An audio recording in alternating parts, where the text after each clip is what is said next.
안녕하세요. 전 서른서라고 하고요.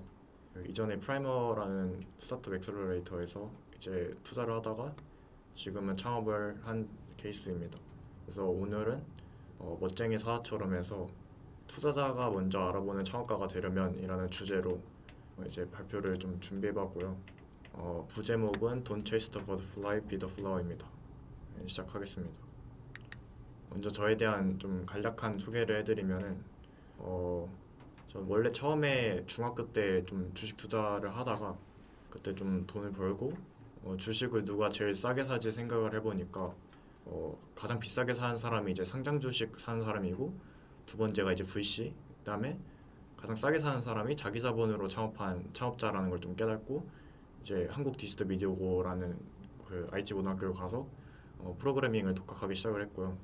가서 이제 좀 책을 많이 읽었었고 하다가 이제 제가 고3 8월 달쯤에 이오 스튜디오라는 스타트업 미디어 채널에서 이제 컨텐츠 PD로 일하면서 이제 일을 했었고 그 기간 동안 그 글로벌 채널에 뭐 테슬라나 스페이스X 출신 기업가들 영상을 다루다가 이제 올해 1월에서 4월에 그 리얼유스라고 이제 젊은 창업가 뭐 크리에이터 아티스트 다루는 시리즈를 만들었고 그러다가 프라이머라고 이제 국내 최초의 스타트업 엑셀러레이터가 있는데 거기서 이제 VC 영입 제안을 받아서 이제 들어와서 한 세 군데 정도 크리에이터 이코노미 스타트업에 투자를 하고 그리고 최근에 크리에이터 벤처 서울 2025라고 이제 프라이머랑 팬딩이 함께 이제 국내에서 크리에이터 이코노미와 관련된 한 500명 정도 규모의 컨퍼런스를 주최하고 최근에 회사를 나와서 이제 넥스트젠이라는 크리에이터들을 위한 아카데미 에이전시 엑셀러레이터 이런 스타트업을 창업을 했습니다. 그래서 저는 2호 출근하기 전날부터 쭉 제가 성장하는 그 과정을 회고록으로 인스타그램에 계속 남기고 있고 그렇게 해서 팔로워도 조금씩 모았고 가장 왼쪽에 있는 사진은 최근에 그 태용님 2호 그 창업자인 태용님하고 이제 제 코파운더인 유빈이라는 이제 크리에이터 친구랑 찍은 사진인데 네, 최근에 좀 새로운 모험을 시작했습니다. 그래서 그 주제가 투자자가 먼저 알아보는 창업가가 되려면이니까 이제 투자자의 그 특징이 무엇일까를 먼저 일단 얘기해보자 하는데 일단은 투자자를 하면은 두 가지 종류가 있거든요. 그 SI 투자자가 있고 그다음에 나머지 하나가 이제 FI 투자자.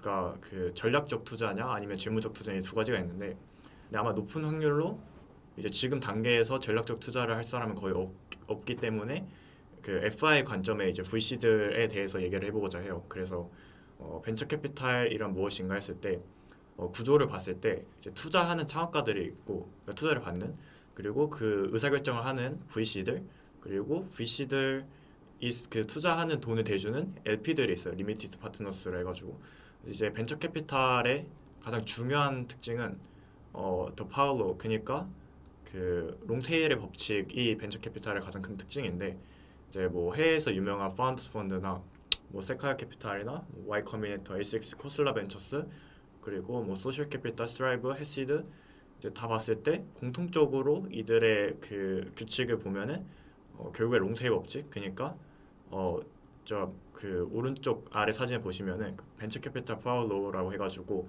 그 포트폴리오를 보통 이제 100개 뭐 1000개를 투자를 해도 결국에 수익률 측면에서 가장 그 대부분을 차지하는 거는 한두 개가 안 되거든요.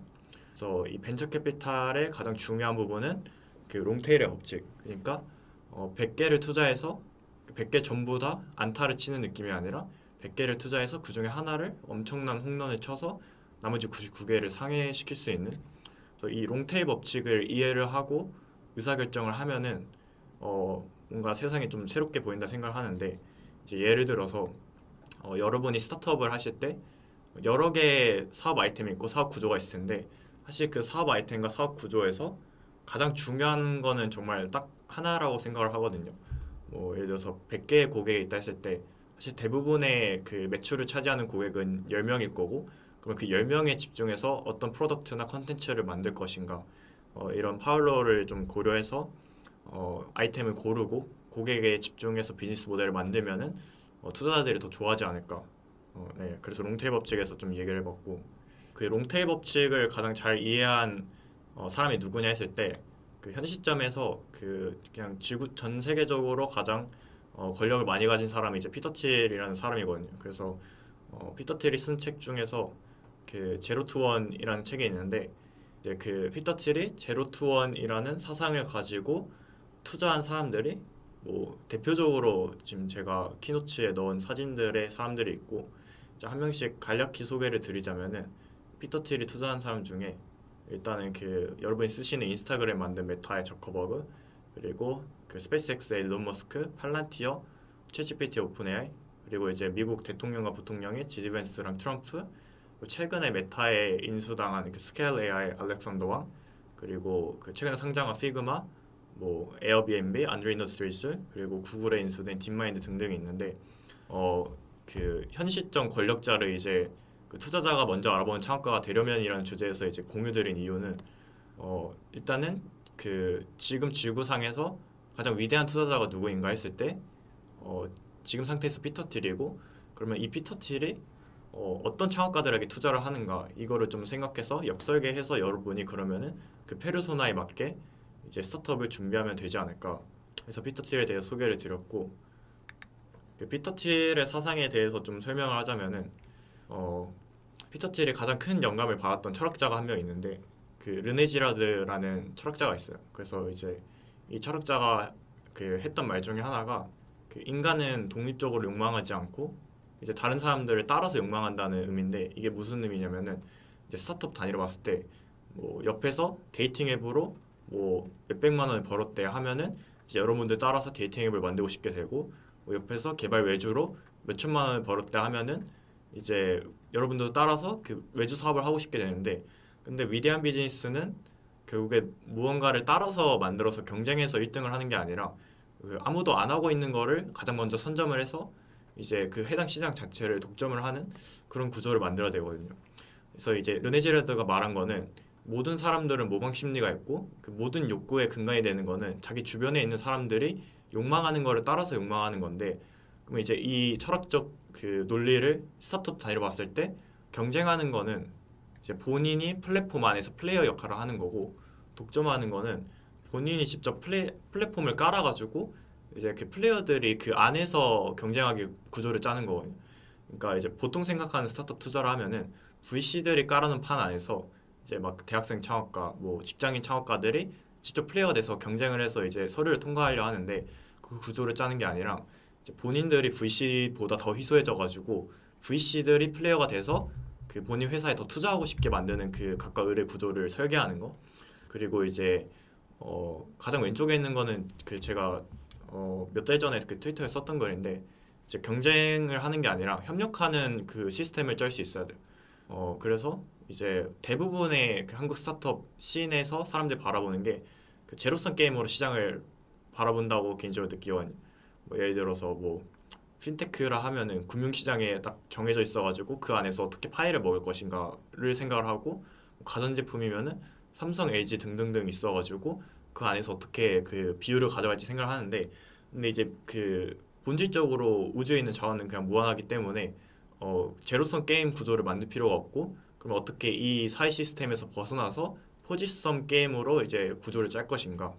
그래서 이제 그거를 가장 구조를 잘 짜는 사람이 이제 저는 창업가 중에서 일론 머스크, 뭐 저커버그 등등 있다 생각하는데 이제 머스크를 예시로 들면은 이제 피터 틸이 그 최근에 예전에 그 컨퍼런스에서 했던 말이 never bet against 일론 머스크라고 한 적이 있거든요. 그러니까 일론 머스크라는 창업가에 절대 반하는 결정하지 않는다.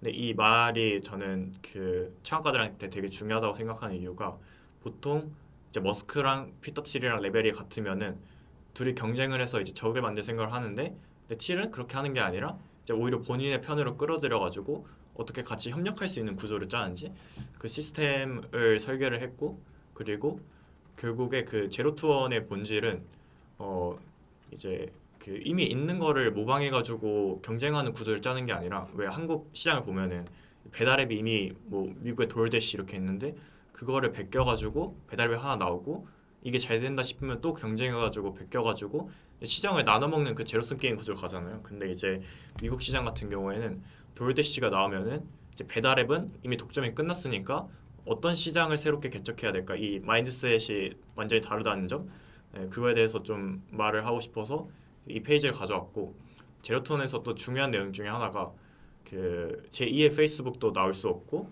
그리고 제2의 구글도 나올 수 없다 이런 말이 있는데, 그 서문에서 말하고자 하는 거는 여러분의 대부분의 아이템들이 이미 미국에서나 아니면 중국에서 했던 아이템들일 확률이 되게 높아요. 뭐 되게 정해져 있잖아. IT 프로덕트를 하면은 뭐 이제 핀테크, 법률, 소셜 미디어, 뭐 모모를 위한 페이스북, 모모를 위한 당근마켓, 이렇게 되게 다 커뮤니티로 빠지거나 아니면 이제 인프라 쪽으로 빠질 텐데, 근데 생각보다 사업 아이템은 되게 넓거든요. 그리고 이제 보통 스타트업을 한다 했을 때 대부분의 대학생 아니면 직장인 창업가들이 진짜 90%가 IT 프로덕트를 만들 생각만 하는데, 근데 여러분들이 사용하는 프로덕트를 보면은 컨텐츠까지 포함해서 IT 프로덕트는 전체에서 30%도 안 된다 생각을 하거든요. 그런 지점에서 모두가 IT 프로덕트를 쫓고 있을 때 그 외의 분야도 한 번씩 보는 거, 뭐 F&B라든지 뭐 패션이라든지 뷰티라든지 아니면 이제 헬스케어라든지, 그런 거를 좀 말하고 싶었습니다.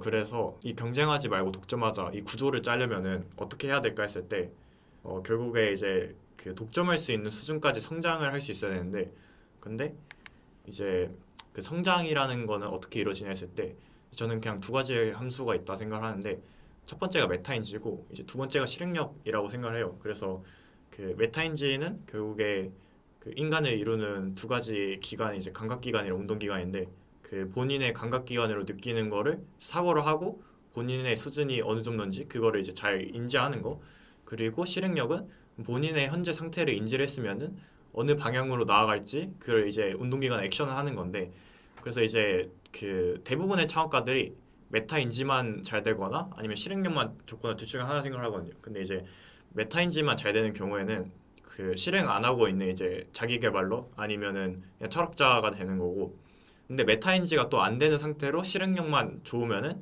오히려 이제 본인이 가고자 하는 성공과 거리가 멀어지는, 그 예시를 들어서 이제 그 성공을 골프라고 비유를 할 때 이제 목적지가 있으면은 그 방향을 잘 잡는 게 이제 메타인지고, 이제 공을 얼마나 힘을 세게 칠 것인가가 이제 실행력인데, 이 두 개의 균형점을 잘 가져가는 거예요. 제가 그 예전에 트위터에 썼던 글인데, 그 자아는 진보를 죽인다.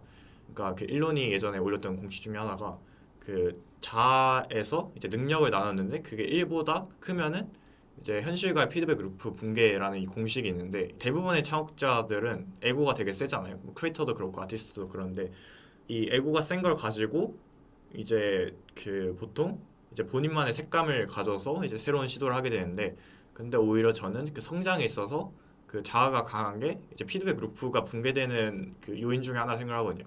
그러니까 인간이라는 모델이 이제 인풋이 많아지니까 그 뇌의 알고리즘이 자아가 점점 강해지잖아요. 본인이 맞는 길로 점점 살게 되고, 그러니까 시간에 따라서 자아는 계속 높아지는데, 그거에 맞춰서 본인의 이제 스타트업적인 능력 아니면 그냥 삶에 대한 능력을 개발시키지 않으면은 뇌는 그냥 학습하지 못하는 좀비 상태가 되고, 그러면은 그 시점에서의 뇌로 계속 살게 된다. 그래서 최대한 로우 에고인 상태로 그 겸손해야 된다.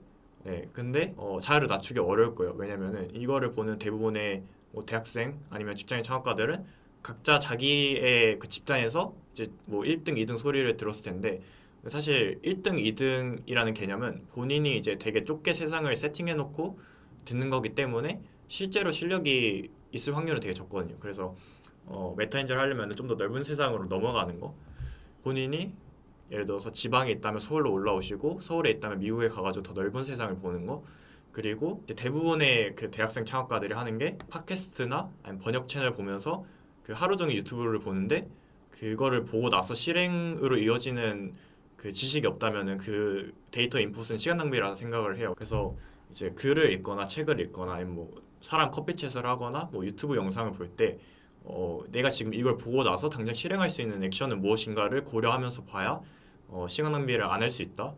그리고 이제 2단계에서는 그 미래가 어떻게 흘러갈지가 너무 그 막막하니까 보통 미래를 되게 막 5년, 10년, 20년 뒤까지 예측을 하는 케이스가 많거든요. 뭐 5년 뒤에 뭐 어떤 시장이 클 것이다, 뭐 10년 뒤에 AI가 어떻게 될 것이다, 이런 예측을 되게 많이 하는데, 근데 저는 그 매크로뷰를 보는 건 좋지만은 그 대부분의 케이스에서는 그 마이크로뷰를 채워야 매크로뷰가 나온다는 생각을 하거든요. 그러니까 예시를 들어서 그 렉스 프리드만 팟캐스트에서 이제 그 코인베이스 창업자 브라이언 암스트롱도 했던 말인데 그 액션을 해야 새로운 정보가 나요. 저를 예시로 들어서 뭐 이오라는 회사에서 어떤 식으로 굴러가는지 너무 궁금할 때 그 100번 이오 회사 영상 보는 것보다 그냥 이오 회사 가서 일해보는 게 더 많은 데이터를 얻을 수 있고 그 VC들에 대해서 구글로 검색하는 것보다 그냥 직접 VC를 해서 그 산업을 이해하는 게 더 좋거든요.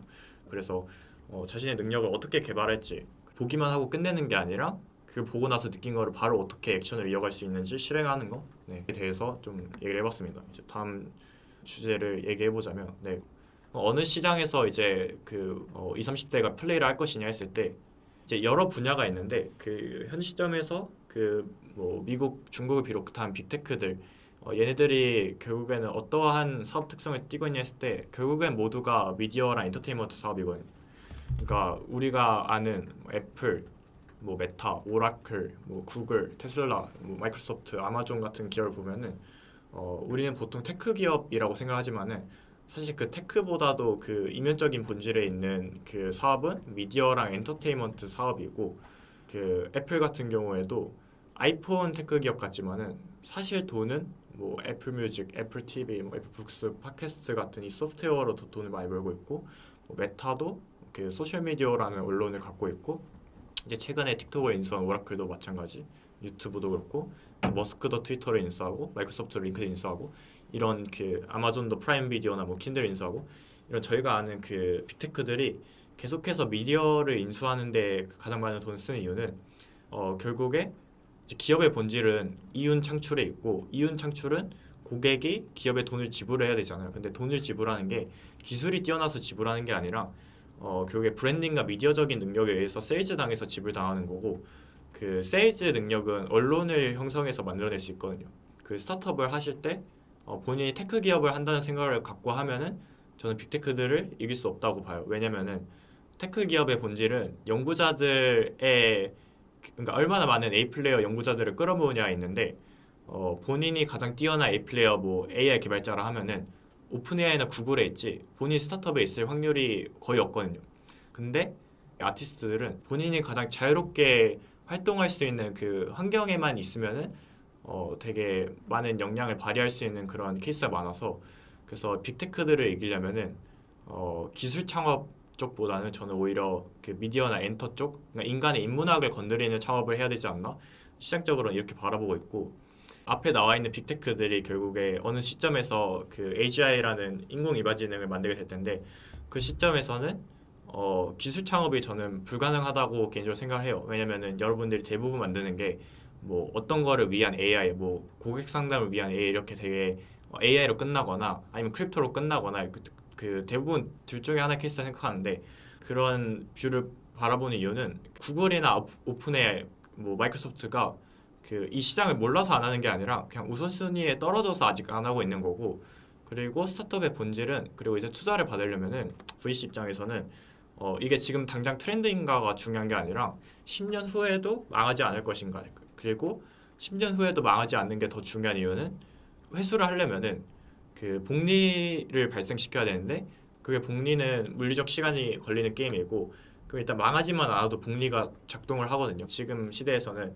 플로드나 러브블 같은 프로덕트가 너무 쉽게 그 IT 프로덕트를 만들기 때문에 더 이상 개발 기술은 경쟁력이 되지 않고 제품 만드는 게 쉬워지니 제품 파는 게 어려질 거고 그리고 제품 파는 거에 그 본질적인 산업은 이제 미디어랑 엔터테인먼트 산업 그 아까 말한 AGI 이후의 시대에서도 이제 AGI를 그 인류의 부모라고 생각을 하고 AGI 이후에 이제 뭐 정부든 비영리 단체한테 받게 되는 그 UBI 기본소득을 이제 용돈이라 생각하면은 저희 모두 어린 시절에 그 부모라는 AGI랑 용돈이랑 UBI를 받고 이제 그 살고 있었는데 근데 독립을 하면서 이제 그 노동력이 부족해지고 그리고 이제 그 시간이 부족해지면서 AI를 갈구하게 되는 거거든요. 근데 10년 후에 AGI가 나오게 되면은 그 모든 인류 세대가 다 라이프스타일 어린 시절로 돌아갈 것이고 저희가 어린 시절에 어디다 돈을 쓰고 시장을 썼냐를 생각해 보면은 결국에 IP랑 팬덤 비즈니스, 뭐 캐릭터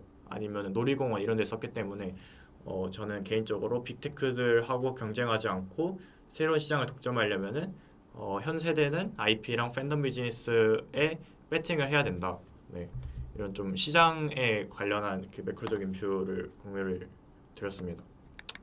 근데 그 컨텐츠 팬덤 비즈니스를 이제 어떻게 구축할 것인가 했을 때 또 가장 중요한 게 그 대원부터 그냥 글로벌 표준이 되는 사업을 구축하는 거라고 생각하는데 어 이제 한국의 그 대부분의 VC들은 사실 그냥 글로벌을 바라보지 않은 채로 그냥 어떻게 코스닥 좀 더 성장할 수 있을까 아니면은 뭐 그 PE 사모펀드한테 매각할 수 있을까를 생각하는데 근데 정말 뛰어난 그 VC나 투자자한테 투자를 받고 싶다면은 처음부터 그 글로벌 표준이 되는 사업을 어떻게 구축할지를 생각해야 되고 이제 이오 창업자인 태웅님이 이제 예전에 링크드인에 썼던 글 이제 글로벌에 진출에 대한 이유가 좀 담겨진 글인데 그 샌드버드라고 이제 Y 콤비네이터 그 포트폴리오 중에 하나인데 그 이제 기업들에 필요한 채팅 API를 이제 B2B로 판매하는 기업이 있거든요.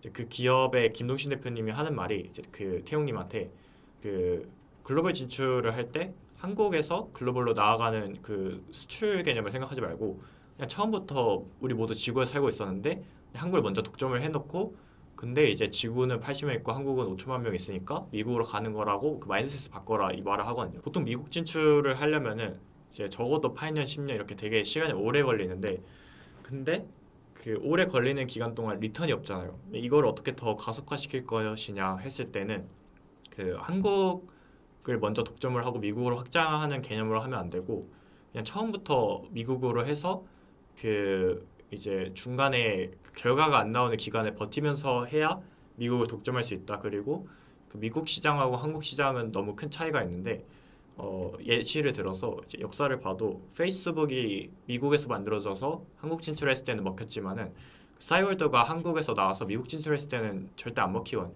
근데 그 차이가 뭘까 했을 때는 결국에 그 미국은 세계 표준을 생각하면서 프로덕트나 컨텐츠를 만들고 한국은 한국의 표준만을 생각하면서 그 문화 정서에 맞게 컨텐츠나 프로덕트를 만들거든요. 그래서 이제 역진출이 안 되는 건데 그래서 이제 제가 말씀드리고 싶은 거는 정말 뛰어난 투자자한테 투자를 받고 싶으면은 그냥 국내 시장만 보는 국내 VC가 아니라 그러면 결국에 글로벌 사업을 해야 되고 글로벌 사업을 해야 되는 이유는 너무 명백한데 글로벌을 어떻게 뚫을 것인가 했을 때 그 동신님이나 아니면 태용님처럼 이미 글로벌로 진출을 해가지고 이제 미국을 뚫은 메인스트림 창업가랑 친해지는 거뭐 그런 방법이 있을 거고 두 번째는 그냥 데이 원부터 한국 시장을 바로 버리고 미국에 사업하는 거 글로벌 시장의 중요성과 미국 진출 어떻게 해야 되는지에 대해서 좀 공유드렸습니다. 네, 그 다음에 이제 제가 그 가장 강조하고 싶은 거여서 이제 뒷부분에 넣었는데 사람의 중요성. 그러니까 그 투자자가 알아보는 창업가가 되려면이라는 질문에 대해서 좀 본질적으로 알아본다는 개념이 뭘까 했을 때 그냥 투자자가 창업가한테 매력을 느끼면 되거든요. 근데 이제 매력을 느낀다는 거는 그냥 이 사람 재밌다라는 생각을 들게 하면 되고 그럼 재밌다라는 생각을 들 때 그 대학교 원서, 뭐 자격증처럼 서류를 넣어서 재밌게 만들 생각을 하면 안 되고 대면으로 만나서 어떻게 이 사람이 나한테 흥미를 느낄지를 고민을 해야 돼요. 근데 이제 대부분의 한국 사람들 마인드셋이 그 정해진 틀 그 서류 시스템이 있고 이 서류 시스템에서 어떻게 1등을 할 것인가. 근데 그 글로 표현할 수 있는 그 글로 전달할 수 있는 감정은 한계가 있잖아요. 그러면 무조건 대면 미팅을 잡는 거를 목표로 해야 되고 대면 미팅이 잡혔다 했을 때 이제 누구를 할까 하면은 국내 VC 여러 개 있잖아요. 뭐 베이스벤처스도 있고 뭐 퓨처플레이, 알토스 뭐 등등 있는데 이 중에서 그 본인이 생각하는 미래가 있을 텐데 뭐 본인의 테크 쪽에 미래가 있다, 뭐 IP 쪽에 미래가 있다, 글로벌 미래 때 있을 텐데 거기서 정말 필요한 그 귀인이 누굴지 세팅하는 거. 그래서 이제 그 저 같은 케이스로 예시를 들면은 그 고등학교 때 원래 그냥 코딩을 하다가 그 IP 팬덤 비즈니스 그 크리에이터로 넘어오면서 그 글로벌 사업 그냥 글로벌로 사업하면서 그 크리에이터인데 창업가 같은 케이스 그리고 스타트업과 VC 인맥을 다 갖고 있는 사람을 기인으로 두고 싶었어요. 근데 이제 그 리스트업을 했을 때 그 이호 김태형 대표님이 제일 비슷하다 생각을 했었고 그래서 이 기인을 어떻게 만날까 이제 생각을 하다가 저 같은 케이스에는 그냥 밑에 가서 일하는 게 가장 빠르겠다 생각했었고 그래서 이제 그 이제 PD 지원을 해서 이제 합격을 해서 다니면서 그때 이제 고등학교 3학년인데 그냥 교장선생님한테 말해서 1교시 조퇴하고 그 출퇴근을 왔다 갔다 했었어요. 근데 왜 굳이 그렇게까지 했냐 했을 때는 여러분들이 지금 하는 자격증 뭐 아니면은 학점, 뭐 대학교 학력 이게 결국에는 그 의미가 뭘까 했을 때 그 배지 자체가 의미가 아니라 배지를 통해서 만나려는 그 기인이 분명히 있을 거거든요. 뭐 본인이 그 대기업에 취직하는 게 목표다 하면은 그 대기업의 그 인사관리 팀이 기인일 거고 본인이 창업해서 어디 VC나 투자하는 게 목표다 하면은 그 해당 VC가 이제 기인일 텐데 근데 그 기인을 만나기 위해서 너무 많은 그 프로세스를 만드는 것보다 진짜 어떻게 하면 직진으로 갈 수 있을지 그 구조를 짜야 되고 그리고 생각보다 완벽한 사람은 없기 때문에 그 아무리 대단한 사람도 돈이 엄청 많다거나 인맥이 엄청 많은 사람도 분명히 부족한 게 하나씩 있어요. 그러면 그 부족한 거를 내가 가지고 있는 자원을 활용해서 어떻게 채워줄 수 있는지를 대면 미팅에서 잘 설명을 하면은 그 사람은 이제 그 본인을 옆에 안 둘 이유가 없고 옆에 두면은 이제 그 귀인을 멘토로 모시면서 최대한 빨리 배우면 된다. 그리고 멘토나 기회를 줄 때도 한 명만 두지 말고 10명, 20명을 두는 게 좋다고 개인적으로 생각을 해요. 왜냐면은 그 앞서 말했던 피터 틸의 제로 투원에 보면은 경쟁하지 않고 독점을 해야 되는데 기인을 한 명만 둘 경우에는 그 이제 사고의 프레임이 그 멘토를 어떻게 따라잡을까 정도의 그 프레임밖에 안 되거든요. 그러니까 예를 들어서 A라는 창업자가 있는데 나 이 사람 어떻게 10년에 따라잡지? 이 정도의 생각인데 그 창업자 그리고 그 창업자 중에서 기인의 페르소나를 되게 여러 명을 두면은 일단 본인이 독점하려는 시장이 되게 다채로워지고 그거 그 기인들의 강점을 다 섞어가지고 본인의 그 뭔가 브랜드로 만들면은 이 사람을 어떻게 따라잡지가 아니라 이 20명이 안 하고 있는 새로운 시장을 어떻게 개척하지에 뭔가 새로운 그 영역을 개척할 수 있게 된다. 그 사람의 중요성에 대해서 이제 또 그 스타트업 단위에서 하고 싶은 말은 제가 고등학교 때 앱 개발을 했을 때는 그 사람의 중요성을 되게 알지 못했어요. 그러니까 사람의 중요성이라 하면은 그 앱 개발을 하면서도 그 고객을 빼고 그냥 제품에만 집중해서 만들었거든요. 뭐 AI를 활용해서 이런 기능 만들면 좋아하겠지. 아니면은 뭐 스위프트웨어에 이런 API를 활용해서 기능을 만들면은 사람이 쓰겠지 이렇게 생각했는데 항상 그 질문에는 그거를 실제 사용하는 사람의 페르소나가 다 빠져 있었거든요. 그리고 이제 앱을 만들어서 출시하고 나니까 반응이 미지근했던 건데 그 아마 여러분이 지금 개발하고 있는 프로덕트 컨텐츠도 사람이 빠져 있을 확률이 높아요. 그러니까 결국에 이거를 사용하고 소비하는 사람이 누구인가를 먼저 생각을 해야 되고 그렇게 봤을 때 생각보다 기술이나 제품이 본질은 아니거든요. 그냥 그 사람 자체가 본질인데 이 사람이 필요한 니즈는 무엇일까? 그래서 이제 그 브랜드와 IP라는 개념은 결국에 그 단순한 뭐 명품, 뭐 패션 브랜드 이런 거를 의미하는 게 아니라 그 브랜드는 옆에 사람이 있어야지만 그 가치가 발생을 하고 그리고 그 브랜드와 IP를 결국에 판매하는 게 스타트업이거든요. 그러니까 기술을 판매하는 게 스타트업이 아니라 기술은 대기업들이 시스템을 짜서 A 플러 연구자 데리고 만드는 거고 스타트업은 기술이 아니라 브랜드로 이게 생각을 해야 되는데 결국 그 브랜드는 그 본인을 둘러싼 사람들이 본인을 어떻게 생각하는지 창업자로서 그리고 VC들이 그 스타트업 어떻게 생각하는지 이 브랜드를 구축하는 게임이고 그 브랜드를 투자자가 먼저 알아보게 하려면은 여기 투자 안 하면 후회하겠는데라는 그 프레임을 만들어야 돼요. 그러니까 대부분의 VC들이 그 가장 후회하는 게 뭐냐면은 본인이 투자한 게 망하는 걸 후회하는 게 아니라 본인이 당근마켓을 놓쳤어, 뭐 토스를 놓쳤어 했을 때 그걸 더 후회하거든요. 왜냐면 롱테일 법칙이 발생하기 때문에 망하는 거는 딱히 문제가 안 되는데 1000배 잘 되는 곳을 놓치는 거는 되게 큰 문제가 돼요. 그럼 이제 본인 브랜딩을 나 10년 후에 1000배, 10,000배 커질 건데 투자 안 할 거야? 이런 브랜딩을 가야 되고 대체 불가능한 것과 대체 가능한 업무를 생각했을 때 제품 개발은 너무 대체 가능하거든요. 그러니까 본인이 그 코딩하고 컨텐츠를 다 알고 있다 생각했을 때 A 플레이어들 채용해서 펀드레이징 잘해서 돈 주면은 그 시스템이 잘 굴러가는데 근데 이제 CEO가 무조건 해야 되는 거는 펀드레이징이랑 하이어링 그러니까 채용하는 거랑 본인 팀 구축하는 거 그리고 그 펀드레이징 투자자들한테 돈 받는 거 이게 왜 대체 불가능할까 했을 때는 그 투자 유치를 하는 거랑 채용은 무조건 그 변수에 사람이 있어요. 근데 사람은 변수가 너무 많아가지고 예측하기 어렵거든요. 그래서 그런 거를 직원한테 맡기면 안 되고 직원한테는 예측 가능한 기술적인 것들을 다 맡기고 뭐 컨텐츠 제작이든 뭐 앱 개발이든 이제 그 대표자 창업자가 해야 될 거는 결국에 지금 나한테 필요한 기인이 누군지 뭐 채용해야 될 사람이 기인일 수도 있고 뭐 투자해줄 투자자가 기인일 수도 있고 나한테 지식과 인맥을 줄 멘토가 G일 수 있는데 그 사람 세팅해서 G인 가장 가까이 지내는 법 계속 생각하는 거. 그래서 이제 AI 시대 때 기술보다 사람이 더 중요하고 이제 인터넷에 서칭을 많이 하잖아요. 뭐 과제를 한다 해줘. 뭐 구글에 검색을 하고 GPT에 검색하고 유튜브에 검색하고 하는데 근데 진짜 질 좋은 정보들은 이제 정보도 다 롱테일을 따르고 대부분의 정보들은 다 무의미한 데이터인데 그중에서 정말 중요한 데이터는 결국에 다 오프라인에 있거든요. 그러니까 그 회사 내부에 있다든지 아니면 정말 그 사람만 개인적으로 갖고 있는 정보들이 있을 텐데 그 정보력을 쌓으려면은 그 직접 만나가지고 커피챗 한 번이라도 하거나 책을 쓴 사람 밑에 들어가서 배우는 거. 그래서 이제 영원히 죽은 독서보다도 그냥 어깨 최상의 사람들과 어떻게 함께 지낼 수 있을지 세팅을 그 고민을 하고 교류하는 게 더 큰 도움이 된다. 어떤 객체를 바라볼 때 그 객체의 기술이나 시스템에 집중하지 말고 그거를 이루고 있는 그 사람들에 집중하는 게 좋다. 그래서 네, 그 사람의 중요성을 좀 길게 말해봤습니다. 은서님 강의 너무 잘 들었고, 저도 뒤에서 뭔가 이것저것 질문이 막 샘솟았어요. 근데 이제 오늘 강의가 라이브가 아니다 보니까 제가 이제 듣는 분들을 대신해서 좀 등장해가지고 은서님께 이런저런 질문을 좀 드리면 좋을 것 같아서 이렇게 등장을 했습니다. 일단은 사실 저도 은서님의 이야기를 들으면서 되게 공감 갔던 포인트가 그 실행력과 관련된 부분인데 이게 한 번 해보면 사실 별일 아닌 것 같거든요. 근데 이 한 번의 실행을 하기가 되게 어려운 것 같아요.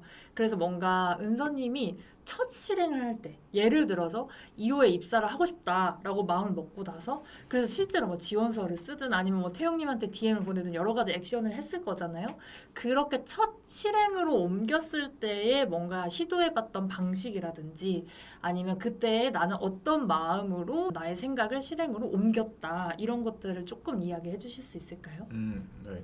저는 일단 실행력 관련해서 그 제 개인적인 생각을 좀 공유를 드리면은 실행력이 낮아지는 이유는 미래를 계속 예측하려고 하기 때문이라 생각을 하거든요. 그러니까 대부분의 이제 창업가나 뭔가를 도전하고자 하는 사람들이 뭔가 지금 내 상태에서 이게 좀 부족하지 않을까 하면서 실행 안 하게 되는. 그래서 이제 저 같은 케이스 봤을 때 뭐 이호 같은 예를 들면은 그때 고3이었고 수능 얼마 안 남은 시기였고 학교 출석도 해야 되는데 그냥 일단 지원했어요. 합격하고 나서 그 다음에 해결했거든요. 그래서 일단 일을 저지르고 그 다음에 이제 그 시스템을 짜서 마무리를 하는 거. 그리고 이제 또 개인적으로 드는 생각이 이제 저는 뭔가 그 프라이머에 들어가서 이제 VC로 활동을 하는 거든. 그때도 이제 여러 가지 이제 얘기를 나누면서 제가 프라이머에 필요한 이유를 얘기를 하고 이유에서도 마찬가지였는데 저는 이제 대단한 사람 만날 때 그냥 쓰는 전략 중에 하나가 이거 현실 아니고 그냥 시뮬레이션이라 생각하면서 그 사람을 대해요. 그러니까 나는 지금 게임을 하고 있는 거고 그 다음 그 스테이지를 넘어가기 전 직전인데 게임이라 생각하면은 생각보다 긴장이 안 되거든요. 그리고 내 앞에 있는 사람도 정말 그 뭔가 하나씩은 다 부족한 점이 있다. 그리고 난 그걸 채워줄 수 있다. 이 마인드로 하면은 그 실행하기가 생각보다 쉬워진다. 네. 그리고 너무 실행하면 이렇게 되면 어떡하지? 이렇게 되면 어떡하지? 이렇게 계속 예측을 하면은 실행을 못 하기 때문에 그냥 관역에 그 쏘기 전에 예측하지 말고 그냥 일단 빨리 쏴서 여러 번 쏘는 거 그게 중요하다. 네. 그렇게 생각하는 것 같습니다. 그러면 그런 뭐 2호의 태용님이랄지 프라이머의 뭐 권도균 대표님이랄지 이런 분들이 은서님의 여러 가지 시도들 중에 아까 막 관역에 막 여러 화를 썼다고 하셨잖아요. 그것 중에 적중을 했던 포인트가 뭐였다고 생각하세요? 뭔가 이런 말을 했을 때 혹은 뭐 이런 식의 내가 갖고 있는 여러 가지 것 중에 이걸 제공해 드리니까 그런 분들도 움직이더라 했던 포인트. 2호 같은 경우에는 그때 이제 제가 그 이제 채용 면접 때 얘기를 했던 거는 2호 한국 채널이 당시에 이제 뭐 67만 이 정도였는데 한국 채널 영역층을 제가 뜯어보니까 3, 40대가 대부분 스토리를 많이 보더라고요. 그래서 이제 10대, 20대 관련된 창업가 시리즈를 만들어야 구독자층이 좀 확대될 거고 그 연령층을 확대를 하려면은 이 시리즈를 제작할 때 필요한 PD가 필요할 텐데 그 PD를 10대, 20대 창업가 시리즈 하는데 30, 40대 하는 것보다 그냥 10대를 고용하는 게 더 빠르지 않겠냐 이런 얘기를 했었고 프라이머 같은 경우에도 이제 제가 처음 권호희 대표 만났을 때 엄청 압도됐어요. 그때 당시에 이제 막 나인원하는 이런 데서 만나가지고 이제 막 그 뭐라지 와 수천억 자산가다 하면서 봤는데 근데 뭔가 약간 처음 대화를 나눴을 때 약간 신문지, 포브스 이런 뉴스는 볼 것 같은데 틱톡은 절대 안 볼 것 같은 연령대더라고. 그래서 이제 그 틱톡이나 인스타그램에서 그 크리에이터로 성장해가지고 창업가 된 케이스 이런 걸 계속 얘기하면서 근데 이 크리에이터 이코노미 시장이 분명히 한국에도 올 텐데 이거 투자해야 되지 않겠냐. 근데 그 투자를 이제 직접 하기는 당연히 힘드니까 저는 이제 미디어 산업에 있으면서 크리에이터들 많이 알고 있었고 그러면은 그냥 제가 하면서 같이 하면은 윈윈 구조가 짜지지 않겠냐 이런 식으로 좀 그 사람하고 대화를 나눠서 이 사람이 지금 부족한 게 뭘까 이걸 좀 채워주는 방향으로 대화를 쭉 이어나가면은 네 뭔가 기인을 만날 수 있다, 네트워킹 할 수 있다, 네 그렇게 생각하는 것 같습니다. 그러면 어쨌든 2호 그리고 프라이머 그리고 나서 이제 지금 창업에 도전하는 이 시기까지 넘어가면서 뭔가 이쯤이면 넘어가야겠다. 뭔가 그렇게 결심하게 된 계기들이 또 있었을 것 같거든요. 처음에 들어갈 때에는 내가 이런 것들을 조금 해보고 싶어서 혹은 이런 경험을 하고 싶어서 저분 옆에서 이런 걸 배우고 싶어서 하고 이제 들어갔을 텐데 어느 시점이 되면 이제는 그다음 뭔가 이런 어떤 타이밍들이 왔을 것 같은데 그런 어떤 결정적인 순간의 계기라든지 뭔가 사건이나 이런 것들이 좀 있으셨을까요?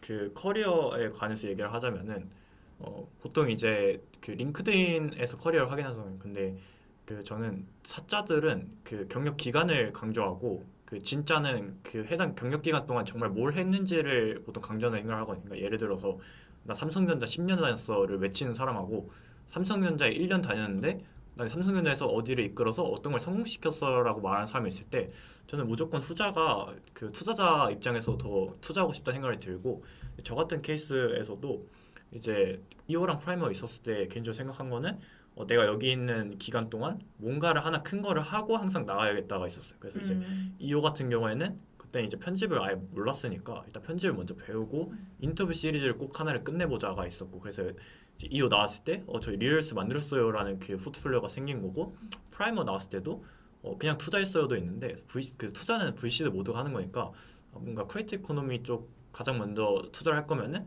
그냥 가장 큰 컨퍼런스 한국에서 열어야 되지 않을까 해서 그 컨퍼런스 준비하는데 시간을 많이 쓰고 그래서 성공적으로 할 수 있었던 거. 그래서 이제 커리어에서 중요한 거는 내가 몇 년 차를 강조하는 게 아니라 내가 몇 개월의 기간 동안 이거를 달성해서 조직에 이런 기여가 됐고 이 기간 그 프로젝트를 하면서 얻은 네트워크나 지식 통해서 앞으로 이런 걸 할 거다를 강조하는 게 좀 더 중요하지 않을까 이렇게 보는 것 같아요. 그래서 이제 제가 개인적으로 창업을 해야겠다 생각을 한 거는 여러 가지 경험이 있었지만은 오히려 지금 에너지 있고 그리고 가장 기회가 많이 주어졌을 때 창업을 해서 진짜 큰 기업 하나 만들어야 그 스타트업 생태계에 더 큰 기여가 될 것 같다 생각해서 좀 도전을 하게 됐습니다. 네. 뭐 아까 말미에도 그런 얘기 해주셨지만 어쨌든 조직 안에서 경험을 쌓고 또 자기가 해보는 것도 하나의 방법이다 이런 얘기도 잠깐 해주셨잖아요. 그리고 그 조직 안에서 이런 기회들 내가 목표로 한 것들을 꼭 하고 나는 나오려고 노력했다 이런 말씀도 주셨는데 정말 중요한 포인트인 것 같아요. 그런데 이제 주니어 레벨에 있는 분들의 입장에서는 사실 나는 이만큼 할 수 있고 하고 싶은데 회사가 나를 안 믿어주는 것 같아. 나에게 기회를 주지 않는 것 같아 라고 느끼는 순간들도 분명히 있단 말이죠. 은서님도 좀 비슷한 순간이 있었을 수도 있고 그럴 때 나는 이런 식으로 우리 회사를 혹은 뭐 대표님을 조직을 설득하려고 했다라고 시도했던 포인트들이 있었을까요? 네. 그 회사에서 안 믿어주면은 안 믿어주는 이유가 뭘지 일단 생각해봐야 되는데 첫 번째는 회사에서 가고자 하는 방향이랑 일치하지 않아서 그 프로젝트를 못하는 게 있고 두 번째는 그 본인이 계속 만질 미래만 얘기하고 본인이 어떤 걸 했는지를 얘기를 안 해서 그럴 수가 있거든요. 그래서 이제 그 안 믿어준다 하면은 회사의 방향이랑 다르다 본인이 하고 싶은 프로젝트가 그러면은 저는 그냥 회사 나와서 창업을 해야 된다 생각을 하고 아니면 그 프로젝트에 맞는 회사에 들어가는 생각을 하고 두 번째는 이제 본인이 정말 그 검증된 게 없다 했을 때는 일단 기본기를 좀 다진 다음에 그 다음에 시도를 하는 거. 근데 높은 확률로 대부분의 리더가 그걸 안 해주는 이유는 아직 기본기가 다져지지 않기 때문에 하는 거라 생각을 하고 이제 저 같은 케이스에서도 리얼스를 하고 싶다 했을 때 처음부터 편집도 모르고 촬영도 모르고 인터뷰도 모르는데 리얼스를 만들 수가 없잖아요. 그러니까 한 4개월 기간 동안 그 저는 뭔가 앉아가지고 뭔가 오래 하는 거를 정말 못 버티는 스타일인데 그냥 참으면서 계속 편집을 배웠어요. 막 자막 다는 거, 컷 편집하는 거 이런 기본기들이 쌓여서 결국에 내가 리얼스라는 시리즈를 만들 수 있으니까 뭔가 더 원동력이 됐던 것 같고 그런 거를 봤을 때 그냥 기본기가 아직 안 쌓였으면은 기본기를 쌓으면 되는 거고, 그리고 본인이 하고자 하는 프로젝트의 방향성이 회사랑 일치하지 않다면은 그 스타트업의 방향성은 대표가 정하는 거지 직원이 정하는 게 아니기 때문에 나와서 창업을 하거나 아니면 그냥 따르거나 아니면 이제 더 조직 문화에 맞는 기업에 들어가거나 둘 중에 하나라 생각을 합니다. 네네. 그 제가 사실 처음에 은서님 섭외하면서 가장 주의 깊게 봤던 어떤 트렌드와 그 은서님이 이런 게 좀 일치한다고 생각했던 포인트가 뭐였냐면 요즘에 인스타그램이든 뭐 틱톡이든 이런 SNS를 보면 본인의 창업하는 과정 자체를 컨텐츠로 만들어서 팬덤을 모으고 그 창업가 자체가 뭐 하나의 크리에이터이자 인플루언서가 돼서 그로부터 본인이 정말 하고 싶은 것들을 해내는 그런 것들을 되게 많이 봤거든요. 은서님도 지금 그렇게 하고 계시고 근데 이제 이런 부분에서 이 과정을 기록하는 것 자체가 어떤 의미가 있다고 생각하는지 특히 창업가들에게 왜 이런 질문을 드리냐면 저희 멋쟁이사처럼 이 커뮤니티 안에 계시는 분들은 개발 베이스에 이신 분들이 많아요. 그래서 뭔가 프로덕트를 만들고 내가 기술을 갖고 있고 이해를 하고 있고 이런 거에 대한 능력은 있는데 이거를 대중의 언어로 혹은 누군가가 나 저거 관심 있어 사고 싶어 혹은 저 사람은 뭔데 저런 걸 만들지라고 이렇게 이목을 끄는 그런 부분에 있어서의 트레이닝이 좀 덜 된 것 같다는 느낌이 들거든요. 그래서 이게 좀 약간 양극단에 있는 케이스들인 것 같아서 이렇게 과정을 잘 기록하고 하는 것이 창업가에게 어떤 의미로 좋은지 어떻게 하면 될지 이런 팁들을 조금 주신다면 어떤 게 있을까요? 그 과정을 공유해서 그 자체를 세일즈하는 걸 이제 프로세스 이코노미를 하는데 그 실리콘밸리 트렌드를 보더라도 AI 스타트업들이 잘 되는 이유가 그 제품이 뛰어나서가 아니라 그 제품을 만드는 팀의 이야기가 재밌어서 잘 되는 케이스가 많거든요. 그러니까 그 저희 주제가 이제 투자자가 알아보는 창업가 되려면인데 투자자들한테 제품을 팔 생각하면 안 되고 그 팀의 서사를 팔아야 돼요. 그러니까 그 본인이 투자자라면은 이 팀이 뭔가 10년 뒤에 성장할 것 같은 그 서사를 보여주는 거랑 그냥 저희 제품 잘 만들었어요를 그냥 딱 보여주는 거랑은 좀 느낌이 다르거든요. 그러니까 예시를 들더라도 그 아이돌 비즈니스 같은 경우에 이제 방탄소년단 있다 하면은 처음에 되게 팬덤이 작았지만은 그 팬덤이 우리가 기여하면은 이게 이렇게 성장해서 더 큰 아이돌이 될 거고 이게 계속 선순환 루프를 그리면서 세계적인 아이돌이 됐잖아요. 그것처럼 그 창업자 팀 자체가 그냥 아이돌이 된다는 생각을 해야 돼요. 그래서 본인들의 팬덤을 만들어서 그 팬덤이 본인의 서사에 참여하게 만들어야 되고 서사에 참여하는 방법은 여러 가지가 있는데 어드바이저로 참여시키거나 투자자로 참여시키거나 아니면 채용을 해서 팀원으로 참여시키거나 그래서 이제 그 제프 베조스가 하는 말 중에 그 선교사를 채용해야 된다. 그 용병을 채용하지 말라 이 말이 있는데 그 말이 뭐냐면은 용병은 결국에 그 우리 팀의 서사를 보고 조인한 사람이 아니라 그 물질적인 것들, 기술적인 것들, 뭐 돈, GPU, 뭐 인맥 이걸 보고 참여한 사람들이고 그 선교사들은 정말 그 서사를 같이 만들어 나가고 싶어서 참여한 사람이 커요. 그래서 그 서사를 이제 만들어야 되는데 그러면 그 프로세스 이코노미를 어떻게 더 효율적으로 할 것인가 했을 때 좀 여러 가지 있다고 생각해요. 뭐 슈퍼 비디오를 만들 수도 있고 아니면 트위터나 링크드인에 이제 글 형태로 올릴 수도 있고 아니면은 뭐 유튜브에 롱폼 비디오 형태로 담을 수도 있고 근데 저는 그 롱폼 비디오 자체는 비용이 되게 많이 들기 때문에 그냥 가장 적은 비용과 시간을 써서 그 프로세스 이코노미를 굴릴 수 있는 거는 텍스트로 일단 일기장을 써서 그 일기장을 소셜미디어에 올려가지고 피드백 루프를 구축하거나 아니면은 슈폼 비디오를 만들어서 이제 그 본인의 서사를 공유하는 거. 근데 그 서사를 공유할 때도 그냥 그 결과를 공유하지 말고 결과가 나오지 않는 채로 공유를 해야 돼요. 왜냐면은 결과가 나오고 공유하면은 이제 그 시청자층이 그 기여할 수 있는 게 없기 때문에 딱히 도와줄 생각 안 하는데 뭐 예를 들어서 이제 컨텐츠 이런 식으로 만드는 거죠. 내가 차세대 뭐 예를 들어 핀테크 스타트업을 만들고 싶다 하면은 핀테크 스타트업을 만들기 위해서 개발을 할 팀을 구한다 이런 식으로 좀 아직 결론이 내지 않는 걸 해야 나도 한번 만들어 볼까 이렇게 되는데 이미 다 했어요 끝나고 나서 글 올리면은 도움을 되게 적게 받을 수 있다. 네. 뭐 저를 예시로 들면은 이제 그 제가 인스타그램이나 소셜미디어 회고록을 계속 올리는데 그 회고록을 올리는 목적이 첫 번째는 메타인지를 위해서 올리고 두 번째는 그 제 세력을 구성하기 위해서 올려요. 첫 번째 메타인지를 하면은 그 기록을 해야 측정이 가능하고 측정을 해야만 개선이 가능하거든요. 근데 대부분의 스타트업 팀들이 기록조차 안 하고 있기 때문에 그 본인이 어떤 식으로 성장하고 있는지, 그 본인이 지금 성장을 못하고 있는 정체 구간이 뭔지 그 측정이 안 되고, 그래서 메타인지가 안 돼서 성장이 안 이루어지는데, 그 본인의 현재 상태를 그냥 글로 다 써보면은 일단은 그 현재 상태를 인식을 할 수가 있고, 그거를 그리고 메모장에 숨겨두지 말고 소셜미디어에 올려야 피드백을 다양하게 받을 수 있어요.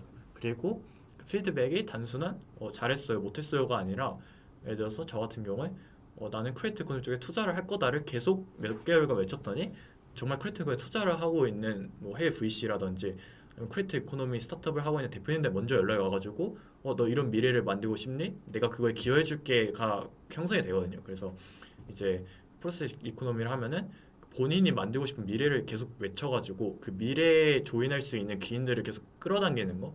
근데 이제 개발보다 인문학이 더 중요하다는 거는, 그 인문학을 잘하는 사람들은 기본적으로 다 기술적인 스택이 있는데, 기술만 잘하는 사람은 인문학적인 스택이 없어가지고 그 사람 없이 제품만 만들면은 그 IT 프로덕트는 그 위대한 뭐 페이스북, 인스타그램이 아니라 그냥 코드 덩어리거든요. 그러니까 사람이 쓰지 않으면, 결국에 사람이 쓰게 만드는 게 목적이고, 그 생각을 제품을 던져놓고 이 사람을 끌어모은다 생각하지 말고, 사람을 먼저 끌어모으고 이들한테 필요한 제품이 무엇일까? 그 컨텐츠일 수도 있고 IT 프로덕트일 수도 있는데, 그 저는 그래서 항상 제품 먼저 만들면 안 되고 사람 먼저 끌어모은 다음에, 그러니까 팬덤 먼저 만든 다음에 그 팬덤이 필요하면 제품이나 컨텐츠 만드는 거, 좀 그게 중요하다 생각합니다.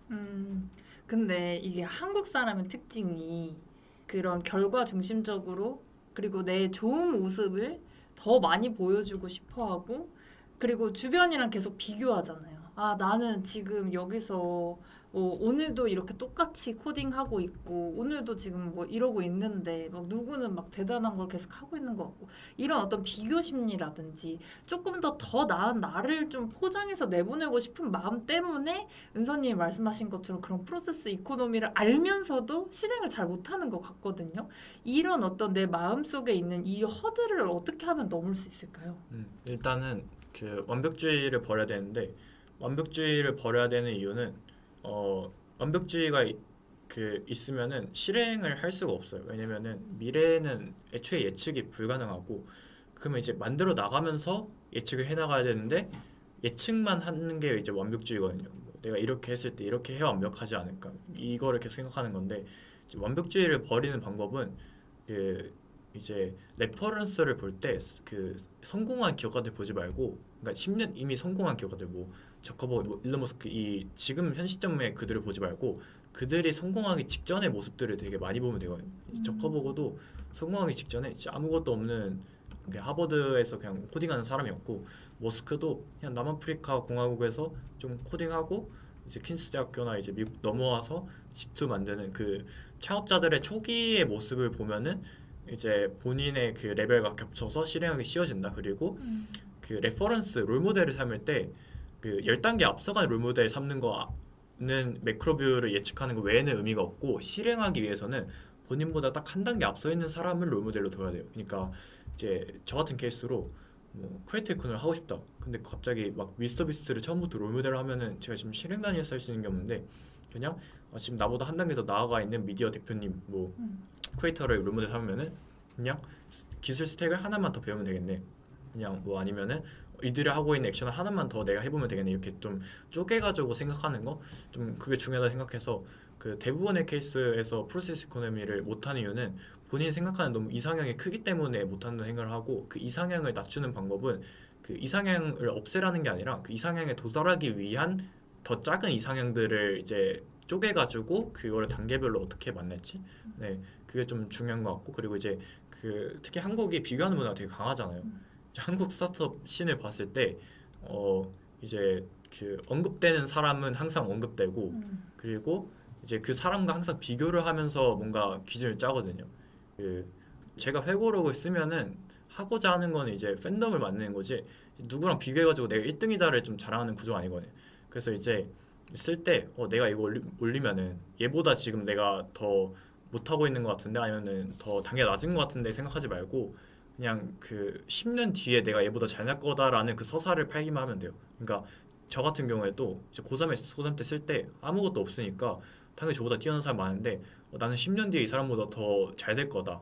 그래서 단계별로 이런 걸 세우고 있고 지금 이런 액션을 하고 있다를 계속해서 하면은 지금 단계에서는 정말 먼 야망 같더라도 그 단계별로 바라봤을 때 차근차근 하면은 할 수 있지 않을까. 예, 그래서 그냥 저는 그 한국 스타트업 씬에서 활동할 거면은 남을 의식하지 말고 실행을 하는 거고, 그리고 제가 아까 뭔가 실행할 때 시뮬레이션을 생각한다 했잖아요.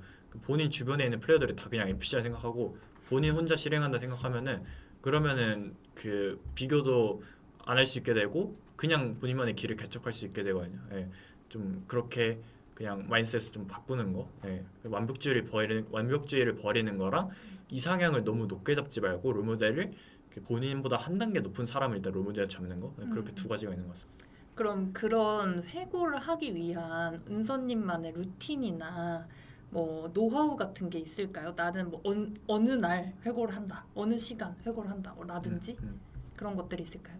네, 이제 회고록을 계속 쓸 수 있는 그 원동력이 뭘까 했을 때는 그 저는 그냥 제 삶을 웹툰이라고 생각을 하고 그 웹툰을 발행하듯이 살아요. 그러니까 무슨 말이냐면은 그 저희가 웹툰을 영화보다 더 재밌게 보는 이유는 웹툰은 계속 일주일마다 연재되기 때문에 그 댓글로 다음 화에 이런 거 해주세요 이 프로세스가 가능하거든요. 영화는 이미 다 만들어졌기 때문에 시청자가 기여할 수 있는 게 없어요. 그래서 이제 제가 회고록을 처음 썼을 때 레퍼런스 삼았던 거는 웹툰이고, 그래서 이제 일화가 발행이 됐어요. 뭐 제가 2호에 취직을 했습니다. 뭘 할 겁니다. 되면은 이제 댓글로 저는 스타트업에 이런 거 하고 있는데 같이 커피챗 이런 기여 가능하고, 이 화가 업데이트가 돼서 이 사람이 성장하는, 그래서 그 성장하는 구조를 계속 설계하는 거 회고를 통해서 이게 좀 중요하고, 이제 저의 루틴 같은 경우에는 그 억지로 굳이 글을 쓰려고 하진 않거든요. 왜냐면 글감이라는 게 인풋이 없는데 아웃풋을 내뱉으면은 좋은 글이 되지 않기 때문에 그 계속해서 인풋을 채워넣으려고 생각을 하고,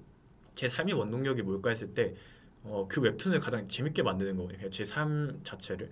그리고 재밌게 만들려면은, 그리고 그 회고록을 쓰려면은 그 하루하루 뭔가 내가 성장에 이어지는 액션들을 해야 회고록을 올릴 수 있게 되고, 회고록을 딱 쓰고 났을 때 그 리액션들이 있잖아요. 좋아요 수라든지 공유 수라든지 뭐 댓글이라든지 DM이라든지 사실 그 도파민을 느끼기 위해서 회고를 쓰는데, 그 회고록을 쓰려면은 이제 보상 체계가 이전 회고록보다 더 재밌는 이야기들을 해야 되니까 더 뛰어난 사람을 만나자, 더 뛰어난 프로젝트를 해보자, 이렇게 좀 건강하게 그 보상 구조가 짜져가지고 쓰지 않나. 근데 저는 보통 그냥 자기 전에 생각이 좀 많아질 때, 인풋이 다 채워졌을 때 쓰는 편입니다. 네네. 그 주요한 키워드로 어쨌든 크리에이터 시장, 그리고 그들 중에 뭔가 사업을 진짜 하시게 되는 분들, 말하자면 일종의 크리에이터가 스타트업이 되는 그런 어떤 케이스들을 되게 많이 오랫동안 보고 계시고, 또 그런 분들이 주변에 되게 많이 있는 것 같아요. 근데 이런 섹터의 이야기들은 저희 머싸대학이나 뭐 멋쟁이사처럼 창업 트랙을 듣는 이분들에게는 조금 다른 세계의 이야기처럼 느껴질 수도 있을 것 같거든요. 첫 번째로 궁금한 건 은서님이 이런 분들에게 조금 집중하게 된 이유? 이런 게 좀 궁금해요. 여기에 뭔가 나중에 자본이 몰릴 것 같다, 혹은 이 시장이 클 것 같다라고 봤던 어떤 사인이 뭐가 있었을까요? 보통 기술 창업을 한다면은 제 또래 중에서 크게 두 가지거든요. 크립토 아니면 AI인데, 이제 AI 사이드로 보더라도 대부분의 기업들이 이제 AI B2B SaaS를 만드는데, 그 AI B2B SaaS의 핵심은 제품을 얼마나 잘 만드냐가 아니라 제품을 얼마나 세일즈를 잘하냐에 있어요. 그러니까 예를 들어서 지금 실리콘밸리에서 좀 유명한 클롤리 같은 경우에도, 아니면 뭐 테이프 팔기 만든 제니다 AI, 그 제품이 엄청 뛰어나서 그 막 돈을 많이 버는 게 아니라 제품은 다 클로드 코드로 충분히 만들 수 있는 정도의 제품인데, 그걸 어떻게 세일즈랑 브랜딩을 잘하고 창업자가 얼마나 바이를 시키냐가 중요하거든요. 그래서 여러분이 결국에 AI 서비스를 만들더라도 누구나 그걸 사실 똑같이 다 따라 만들 수 있는 시대가 됐고, 똑같이 따라 만들면은 똑같이 따라 팔 수는 없는 시대거든요. 그래서 어떻게 잘 팔 것인지를 집중해야 된다. 그리고 이제 크립토 쪽으로 개발하고 있는 분은 결국에 암호화폐라는 게 그 종교적인 비즈니스를 구축해가지고 어떻게 그 트래픽들을 다 돈으로 취한할 것인가의 게임인데, 트래픽을 만드는 스타트업 그 단위의 존재들은 다 크리에이터이기 때문에 이거는 AI가 뜨든 뭐 크립토가 뜨든, 아니면 이제 2000 그 코로나 때 유명했던 공간 컴퓨팅 메타버스 같은, 이제 그 시기에 유명했던 게 AI, 크립토, 메타버스 이렇게 세 가지였는데, 그때 몰렸던 몇백 조의 VC 자금들이 지금 다 크리에이터로 빠지고 있거든요. 빠진 이유는 AI 서비스를 만들었는데 결국에 홍보를 하려면 크립토를 써야 되네. 크립토를 코인을 발행했는데 그 기존 레거시 금융에서 트래픽을 옮기려면은 또 크리에이터가 필요하네. 세 번째, 메타버스에서 이제 VR을 만들어놨는데 지우개 콘텐츠가 없으니까 결국에 게임을 만들거나 아니면 그 안에서 활동할 수 있는 엔터테인먼트 만드는데 그것도 결국에 IP 베이스네. 그래서 저는 그 인프라를 까는 게임을 할 거면은 적어도 1조를 먼저 모으고 인프라를 까라는 생각을 하고, 왜냐면 빅테크랑 경쟁이 안 되는 시대이기 때문에. 그래서 인프라를 깔지 말고 그 인프라 위에 올릴 수 있는 새로운 어플리케이션을 만들어야 되는데, 현 시점에서의 인프라는 소셜미디어고 그 저희는 소셜미디어 네이티브 세대이기 때문에 그 인프라 위에 깔 수 있는 거는 이제 미디어 채널들, 브랜드 크리에이터들이기 때문에 오히려 개발에 집중을 하면은 끝으로 가면 결국에 구글 메타랑 경쟁을 해야 될 텐데 경쟁해서 절대 못 이기거든요. 그래서 이제 경쟁 안 하고 어떻게 새로운 판을 짤까 했을 때는 구글 메타가 깔아놓은 유튜브나 인스타그램이라는 그 앱스토어 같은 그 오퍼레이팅 시스템 안에서 어떻게 어플리케이션을 구축할 것인가 생각하는 거. 근데 지금 시대 어플리케이션은 컨텐츠 쪽인데, 컨텐츠는 코딩보다도 인문학적인 이해, 그 사람이 어떤 스토리텔링을 좋아할 것인가가 중요하다 생각해서, 그래서 저는 그 오히려 소프트웨어적인 것보다는 크리에이터 이코노미에 더 집중하고 있고, 저도 고등학교 때 개발을 해봤기 때문에 그 개발이 얼마나 재밌고 그 발전해 나가는 과정, 그 에러가 있는데 그 에러를 이제 해결해 나가는 거. 지금은 이제 GPT가 쉬워져서 물어보면 해결해 주긴 하는데, 예전에 막 스택 오버플로우나 블로그 가서 해결하면은 그 쾌감이 있거든요. 근데 이제 재밌으려고 하는 게 아니라 어쨌든 생존하려고 하는 거기 때문에 이제 생존을 위해서는 누구나 이제 앱 개발은 다 쉬워졌기 때문에 경쟁력이 생기려면은 모두가 못하는 거, 그러니까 앱을 세일즈하는 거에 더 집중해야 되지 않나. 그래서 크리에이터 이코노미에 요즘 집중하는 것 같습니다. 그러면 뭐 아까 해외 사례는 몇 가지 얘기해 주셨는데, 아 이분 진짜 잘 판다. 뭔가 그런 만드는 건 이제 비슷하잖아요. 다 비슷한 걸 이제 팔게 될 거란 말이죠. 똑같은 것도 정말 압도적으로 잘 판다라고 생각하는 레퍼런스를 조금 더 던져주실 수 있을까요? 배울 수 있는. 일단은 그 매크로뷰적인 관점에서 그 이제 들려주고 싶은 일화가 있는데, 그 LVMH라는 그 세계에서 제일 큰 명품 제국 그 회장이 스티브 잡스한테 이제 했던 말이 아이폰이 10년 뒤에도 팔릴 것 같냐 했을 때 잡스는 확신을 못했어요. 왜냐면 기술은 계속 발전하기 때문에 아이폰이 아니라 새로운 그 폼팩터가 나올 수 있거든요. 근데 이제 잡스가 생각해 볼 때 루이비통이 10년 뒤에도 팔릴 것 같냐 했을 때는 루이비통은 10년 뒤에 우주 여행을 하든 아시아 나가든 사람들은 그 갖고 싶은 욕망이 그대로일 거거든요.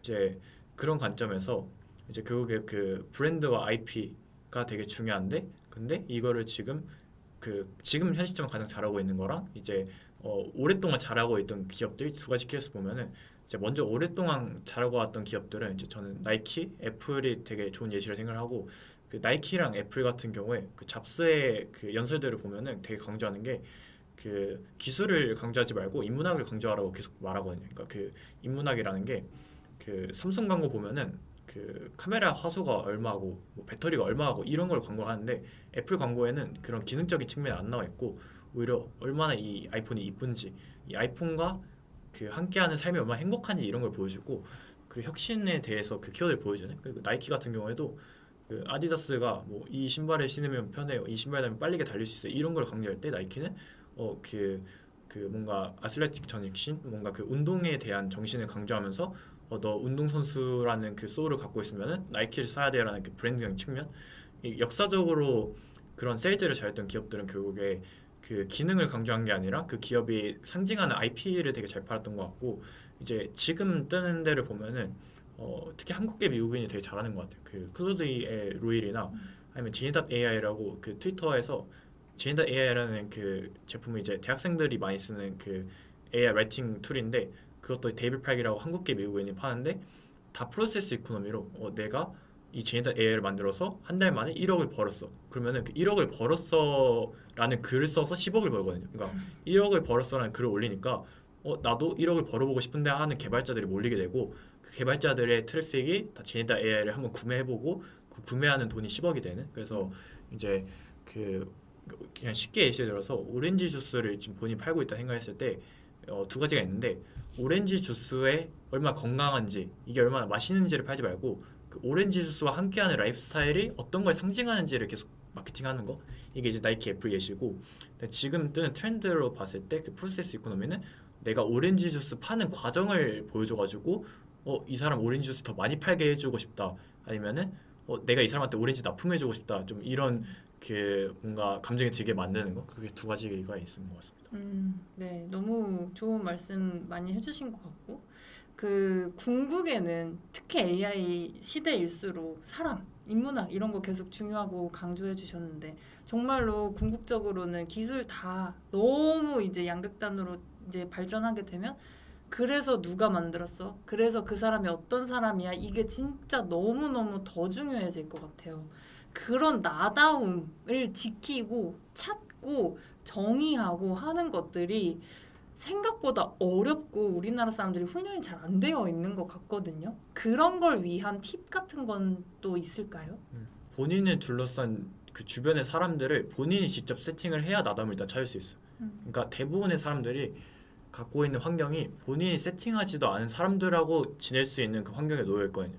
나는 추구하는 게 미디어, 뭐 아티스트 이쪽인데 그냥 정부에서 학교 이렇게 정해서 나 아티스트와 별로 관련이 없는 사람들하고 이렇게 어울리게 된다든지 아니면은 내가 정말 하고 싶은 거는 개발 쪽인데 당장 먹고 살아야 돼서 취업을 해보다 보니까 내가 세팅한 사람이 아닌 사람들과 일을 어쩔 수 없이 하게 된다든지 그래서 그 시간은 되게 유한하기 때문에 이왕 삶을 살 거면은 재밌게 살아야 되잖아요. 근데 재밌게 살 거면은 본인하고 잘 맞는 사람하고 시간을 보내야 하기 때문에 그 본인이 직접 주변 환경에 네트워크를 세팅하는 거. 근데 이제 저 같은 케이스에 그렇다고 학교를 자퇴를 못했으니까 부모님이 반대를 하기도 했고 그래서 했던 방법은 그냥 학교에 있을 때는 혼자서 하고 싶은 거를 계속 하고 책을 읽든 코딩을 하든 영상을 만들든 그리고 주말에 커피챗을 엄청 많이 했어요. 그 커피챗을 한 목적은 학교에 있으면은 반에 있는 친구들을 매일 만나게 되는데 그 같은 사람을 계속 만난다고 성장이 이루어지지는 않거든요. 그런데 그리고 반이라는 개념이 본인하고 같은 레벨을 모아놓은 거잖아요. 근데 성장을 하려면은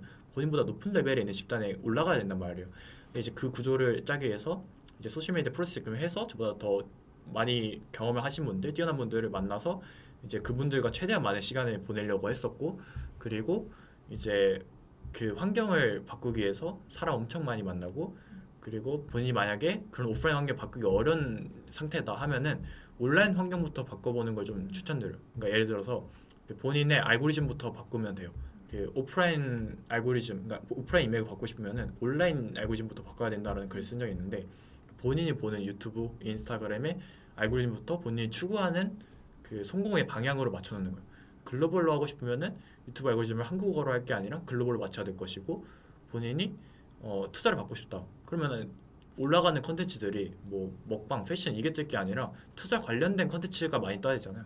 근데 그거는 그냥 본인 컨텐츠 보고 그 본인의 성장에 도움되면은 인터레스트 누르고 아니면 나도 인터레스트 누르면 되고 그렇게 해서 그 알고리즘 쫙 세팅이 되면은 그 알고리즘의 인풋을 다 모아서 컨텐츠를 본인이 이제 아웃풋으로 업로드하기 시작하면 돼요. 소셜미디어. 그럼 알아서 사람들이 또 그 본인의 관심사가 비슷한 사람끼리 모이거든요. 그거를 이제 오프라인 네트워크로 전환시켜서 커피챗을 하거나 아니면 뭐 네트워킹을 가거나 해서 이제 그 네트워크 바꾸는 거.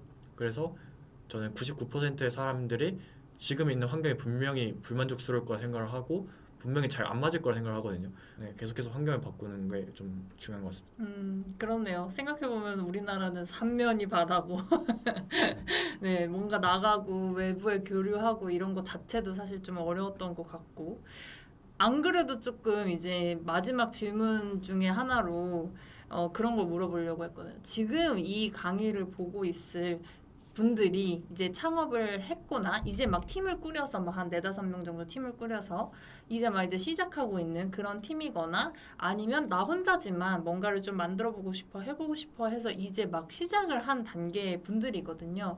그런 분들에게 지금 당장 이걸 해보세요라고 추천해 줄 만한 것들이 또 있을까요?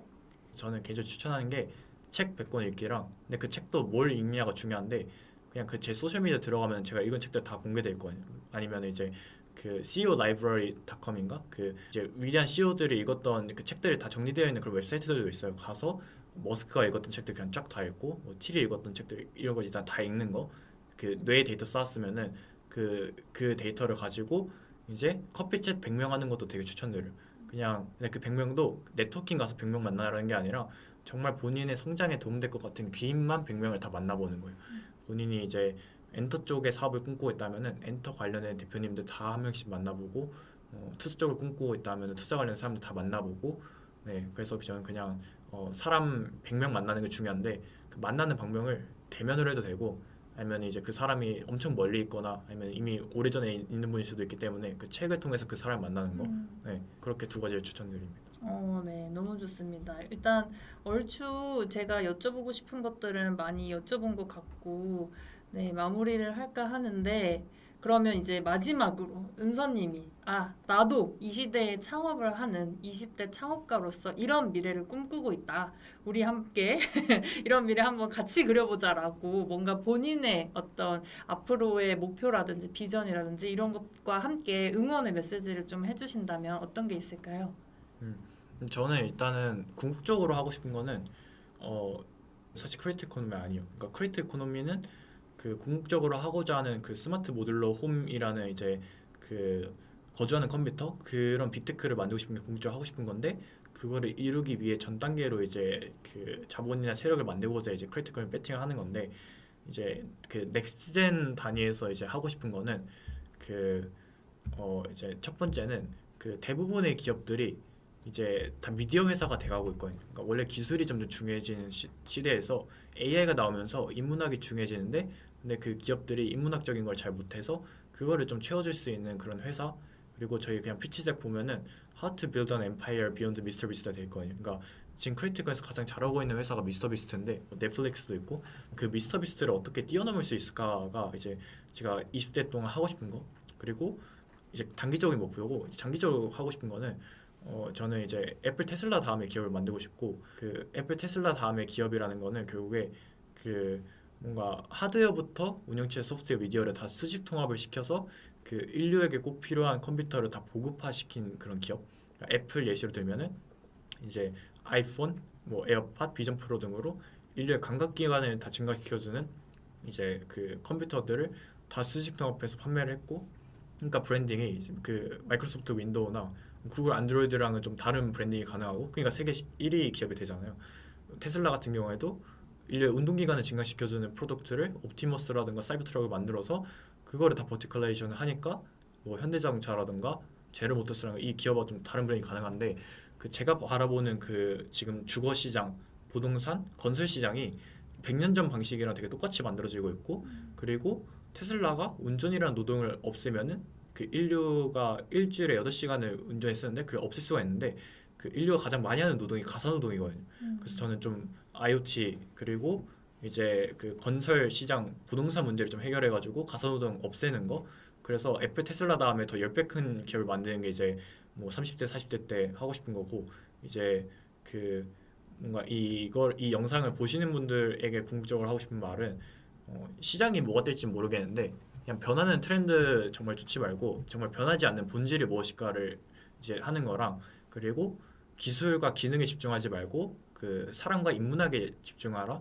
그리고 세 번째는 그 이거를 아마 보고도 분명히 대부분은 실행을 안 할 거여가지고 그냥 이 긴 영상을 보고 당장 실행할 수 있는 거 딱 하나라도 메모장에 적어서 캘린더에 적어서 그냥 바로 일정 수행하는 거 네, 그렇게 해서 이제 지금까지 봤던 그 것들을 보고 이제 실행으로 연결을 해서 본인의 성장으로 이끌었으면 좀 좋겠습니다. 네, 아마 첫 주제로 이야기해 주셨던 Don't chase the butterfly, be the flower 이거랑 지금 맞닿아 있는 마지막 메시지를 해주신 것 같아요. 네, 오늘 은서님 모시고 좋은 이야기를 많이 들었고 은서님이 마지막 당부처럼 꼭 하나만이라도 바로 한번 실행에 옮겨보시기를 추천드리면서 오늘 강의는 여기서 마무리하도록 하겠습니다. 은서님 너무 감사합니다.